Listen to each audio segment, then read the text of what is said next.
दोस्तों web technology की playlist में अब हम बात करने जा रहे हैं मेथड्स एंड क्लासेस के बारे में, जो कि काफ़ी इंपॉर्टेंट होता है किसी भी प्रोग्रामिंग लैंग्वेज के अंदर।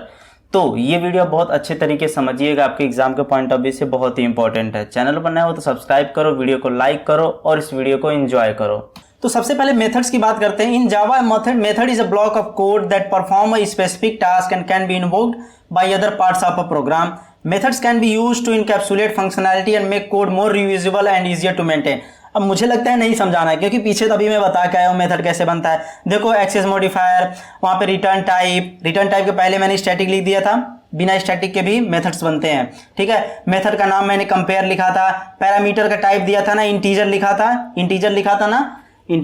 ना पैरामीटर का टाइप, तो वहाँ पे इंटीजर लिखा था, इंट लिखा था, पैरामीटर का नाम ए लिखा था और रिटर्न लिखा था और फिर रिटर्न की वैल्यू लिखा था। ठीक है, ट्रू फॉल्स लिखा था। तो ऐसे लिखा था ना, आपको समझ में आ गया, मैंने पीछे प्रैक्टिकल करके बता दिया। अब देखो यहाँ पे पब्लिक इंट ऐड का, यहाँ पे एडिशन का एक फंक्शन लिखा गया है, जहाँ पे पैरामीटर ये है, ए और बी है, इंट सम एक वेरिएबल लिए हैं जिसमें ए प्लस बी की वैल्यू को स्टोर करा दिए हैं और रिटर्न सम की वैल्यू करा दी है।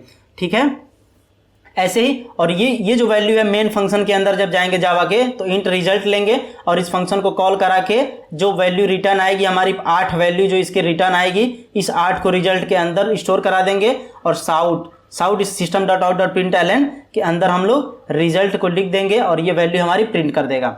ठीक है, तो यही मेथड होता है। अभी मैं प्रैक्टिकल बता के आया हूँ, आई होप कि आप लोग समझ रहे होगे। तो अभी मैं प्रैक्टिकल बताऊंगा।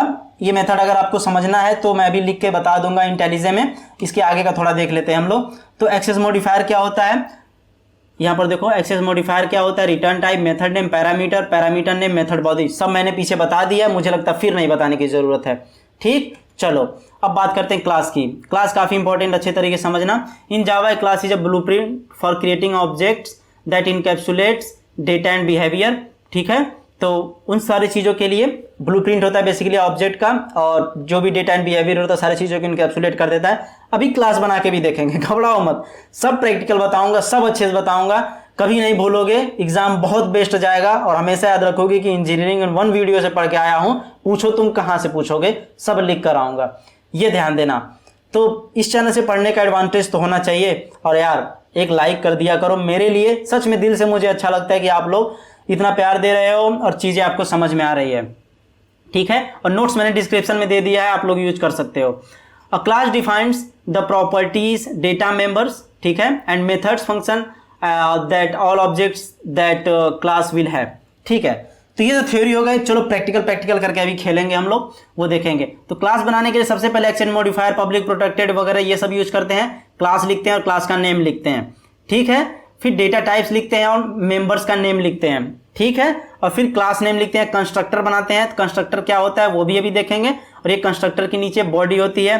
ठीक, चलो पैरामीटराइज कंस्ट्रक्टर भी बनाते हैं, उसको भी चलो देख लेंगे हम। ठीक है, अच्छे से देखेंगे। चलो फिर देखो मेथड्स इसके अंदर बनाते हैं, इसके अंदर एक्सेस मॉडिफायर देते हैं, पब्लिक प्राइवेट जो भी होता है, रिटर्न टाइप देते हैं, मेथड का नाम, पैरामीटर पास करते हैं और रिटर्न करते हैं। ये मैंने पीछे बताया मेथड बना के, अभी इसको प्रैक्टिकल करके देखेंगे। ठीक है, तो एक्सेस मॉडिफायर क्या होता है, बेसिकली पब्लिक, प्राइवेट, प्रोटेक्टेड जो भी यूज करते हैं डिफॉल्ट, ये आपके एक्सेस मॉडिफायर होते हैं। क्लास बेसिकली क्या होता है, ये कीवर्ड होता है क्लास को डिफाइन करने के लिए, अभी डिफाइन करेंगे। क्लास का नेम क्यों देते हैं, इसकी मदद से हम लोग ऑब्जेक्ट बनाते हैं। Specify the name of the object by convention, the name should start with a capital letter. Capital letter से हम लोग स्टार्ट करते हैं, कन्वेंशन है, नहीं कैपिटल लेटर लिखोगे तब भी काम चल जाएगा, लेकिन कैपिटल लेटर लिखते हैं। Data members, variables that store data with in the class, जो भी डेटा वैल्यू स्टोर करते हैं। ये देखो डेटा मेंबर्स, ये यहाँ पे जो वेरिएबल्स वगैरह बनाएंगे, डेटा स्टोर करेंगे, वो सारी चीजें आपकी होंगी। ठीक है, तो डेटा मेंबर्स होंगे। कंस्ट्रक्टर क्या करते हैं, special method that are used to initialise objects of the class. तो कंस्ट्रक्टर को प्रैक्टिकली देखेंगे कैसे ऑब्जेक्ट वगैरह को इनिशियलाइज करते हैं। मेथड्स बनाते हैं, functions that defines the behaviour of the class, जो क्लास के बिहेवियर को बताता है। मेथड्स एंड फंक्शन में कंफ्यूज मत होना, जावा के अंदर उसी फंक्शन को हम लोग मेथड बोलते हैं, C++, पाइथन वगैरह के अंदर हम लोग फंक्शन वगैरह बोलते हैं। ठीक है, तो अभी हम लोग इनहेरिटेंस देखेंगे, आगे हम लोग देखने वाले हैं। उसके पहले चलो अब हम लोग बात करते हैं क्लास की प्रैक्टिकल इंप्लीमेंटेशन को देखते हैं। ठीक, चलो अब इंटेलिजे आइडिया पे चलते हैं और सारी चीज़ों को प्रैक्टिकल करके देखते हैं। तो हम लोग आ चुके हैं इंटेलिजे आइडिया पर और काम करते हैं, हम सिंपल से एक नया क्लास बना लेते हैं अपना। ठीक है, न्यू पर जाएंगे, जावा क्लास पे क्लिक करेंगे और मैं एक क्लास बना लेता हूँ EIOB नाम का। ठीक है, सिंपल EIOB नाम का क्लास मैं बना लेता हूँ। पहला मैंने कन्वेंशन के अकॉर्डिंग पहला कैपिटल लेटर दिया है, तो ये आपका क्लास बन के रेडी हो गया। और मेन मेथड बना लेता हूँ, तो ये आपका मेन मेथड बन गया। ठीक, तो क्लास का ऊपर थिया ना। अब मैं एक काम करता हूँ, स्लाइड के अकॉर्डिंग ये सारी चीज़ें आपको अच्छे समझाता हूँ प्रैक्टिकली, ताकि आप अच्छे से रिलेट कर पाओगे।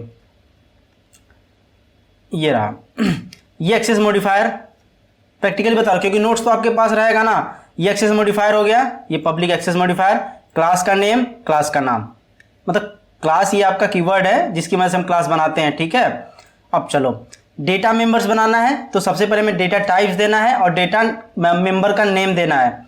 ठीक है, तो चलो डेटा टाइप दे देते हैं हम लोग। इंटीजर में बना देता हूँ इंट ए, या फिर चलो स्ट्रिंग बनाता हूँ। स्ट्रिंग नेम नाम का मैंने बना दिया, एक आपका मेंबर बना दिया ना, मेंबर वेरिएबल बना दिया। अब इसके बाद नीचे देखो क्या दिया हुआ था, नीचे कंस्ट्रक्टर दिया हुआ था। ध्यान देना, एक चीज़ ध्यान देना कि जावा के अंदर कंस्ट्रक्टर एक बाय डिफ़ॉल्ट होता है। ठीक है, अगर हम नया कंस्ट्रक्टर कोई बनाते हैं पैरामीटराइज, तो हमें एक डिफ़ॉल्ट कंस्ट्रक्टर बनाना पड़ता है खुद। ठीक है, एक इम्पटी कंस्ट्रक्टर बनाना पड़ता है। अब इस फिर से सुनो कि जावा हमारे लिए बाय डिफ़ॉल्ट कंस्ट्रक्टर एक रखता है, जब हम ऑब्जेक्ट बनाते हैं तो वो यूज में आता है। अगर हम कोई अपनी मर्जी से पैरामीटराइज कंस्ट्रक्टर जब बनाते हैं, तो हमें वहाँ पर एक इम्पटी कंस्ट्रक्टर बनाना पड़ता है खुद से। ठीक, और कंस्ट्रक्टर का नेम हमेशा क्लास के नेम से सेम होता है। क्लास का नेम जो EIOB है, इसी नाम से कंस्ट्रक्टर बनेगा आपका। तो चलो एक कंस्ट्रक्टर बनाते हैं। तो ये तो आपका हो गया सिंपल सा एक इम्पटी कंस्ट्रक्टर हो गया। ठीक, इम्पटी कंस्ट्रक्टर। अब हम एक पैरामीटराइज कंस्ट्रक्टर अगर हमें बनाना है, तो सिंपल सा हम क्या करेंगे, यहाँ पर हम पैरामीटर पास करेंगे। तो सबसे पहले स्ट्रिंग में देता हूँ, स्ट्रिंग में यहाँ पे कुछ भी n लिख देता हूँ, नेम लिख देता हूँ। नेम मतलब नेम के कुछ भी लिख सकते हो, n लिख देता हूँ नेम के लिए। और एक और स्ट्रिंग बनाता हूँ जहाँ पर मैं नंबर लिख देता हूँ। स्ट्रिंग यहाँ पे मैं नम लिख देता हूँ, नंबर में डालूंगा। ठीक है, यहाँ पर मैं एक और वेरिएबल बना लेता हूँ स्ट्रिंग, और यहाँ पे नंबर लिख देता हूँ। मेंबर वेरिएबल मैंने बना लिया। ये आपका हो गया इम्पटी कंस्ट्रक्टर, ये आपका हो गया इम्पटी कंस्ट्रक्टर, और ये आपका हो गया पैरामीटराइज कंस्ट्रक्टर, ये आपका हो गया पैरामीटराइज कंस्ट्रक्टर हो गया। ठीक है, तो EIOB। और यहाँ पर हम लोग क्या करेंगे, दिस यूज करते हैं वैल्यू। दिस को क्या करेंगे, इसके अंदर वैल्यू हमें डालना है जो पैरामीटराइज में डालना है। तो लिखेंगे दिस डॉट नेम, नेम के अंदर हमें क्या वैल्यू करनी, n वाली वैल्यू जो इसके अंदर डालेंगे। और फिर दिस डॉट नंबर के अंदर हमें नम वाली वैल्यू को इंसर्ट कर देना है। ठीक, ये पैरामीटराइज कंस्ट्रक्टर बन गया। चलो अब मेथड्स एक बना लेते हैं।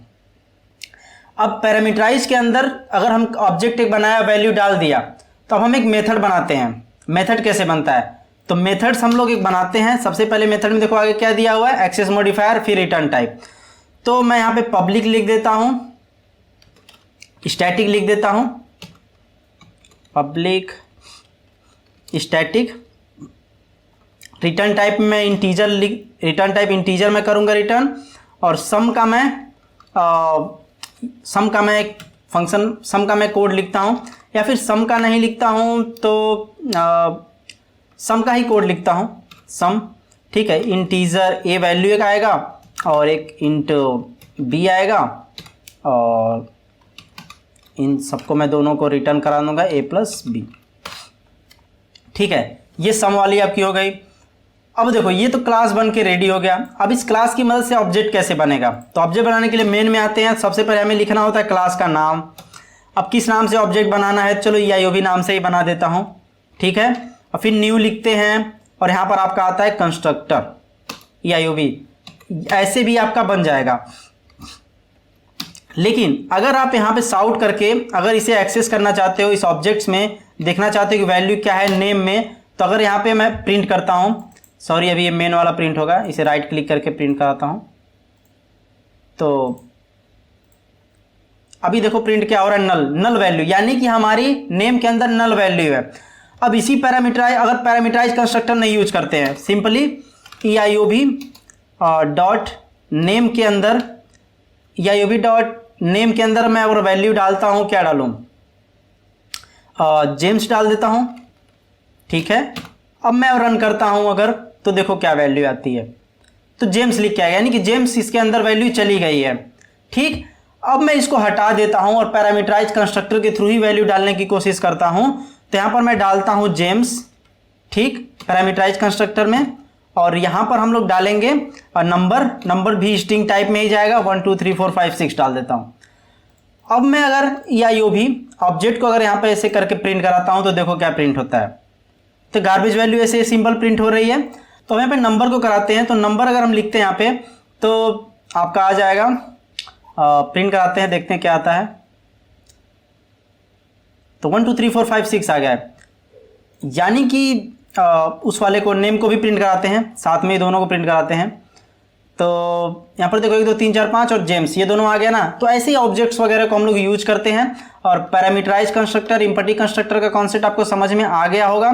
और जैसा कि इम्पटी कंस्ट्रक्टर अभी देखो आपका हाइड है, तो देखो अभी ये ग्लो नहीं कर रहा है। तो जैसे ही आप क्या करोगे, यहाँ पर अब जो पैरामीटर हम लोग पास किए अगर इसे हटा देते हैं और फिर बनाते हैं तो देखो ये वाला आपका ग्लो कर गया, यानी कि ये आपका यूज़ में अब आ रहा है। ठीक है, तो अगर हम इसे डिलीट कर देते हैं, इसे हम हटा देते हैं, ठीक है, और फिर जाकर इस प्रोग्राम को रन करते हैं, तो क्या ये हमारा ऑब्जेक्ट बना रहा है, क्या नहीं बना रहा है, देखो एरर आ गई। यानी कि आपको ये कंपलसरी होता है कि हम यहाँ पर एक इम्पटी कंस्ट्रक्टर बनाएं। इम्पटी कंस्ट्रक्टर क्यों बनाएं, कि देखो इम्पटी अगर ऑब्जेक्ट बना रहे तो बन ही नहीं रहा है, ये पैरामीटराइज मांग रहा है, तो पैरामीटर हमें पास करना पड़ेगा। तो चलो वही पैरामीटर फिर पास कर देंगे तो रन कर जाएगा, पैरामीटर अगर पास कर देंगे तो रन कर जाएगा। ठीक है, पैरामीटर पास किए तो रन कर गया। लेकिन कभी अगर इम्पटी ऑब्जेक्ट बनाना है, फिर हमें अपनी तरफ से वैल्यू इंसर्ट करनी है, तो कैसे करेंगे, तो इसके लिए हमें कंफर्म होता है कि हम एक इम्पटी कंस्ट्रक्टर बनाएं, जरूर बनाएं। ठीक है, तो इसलिए हम इम्पटी कंस्ट्रक्टर हमें जरूरी होता है बनाना। ठीक, आई होप कि चीज़ें आपको समझ में आ गई होंगी कि कंस्ट्रक्टर का क्या मतलब होता है। मेथड्स भी मैंने बना के दिखा दिया कि मेथड्स को कैसे यूज करते हैं। आई सारी चीज़ें आपको समझ में आ गई।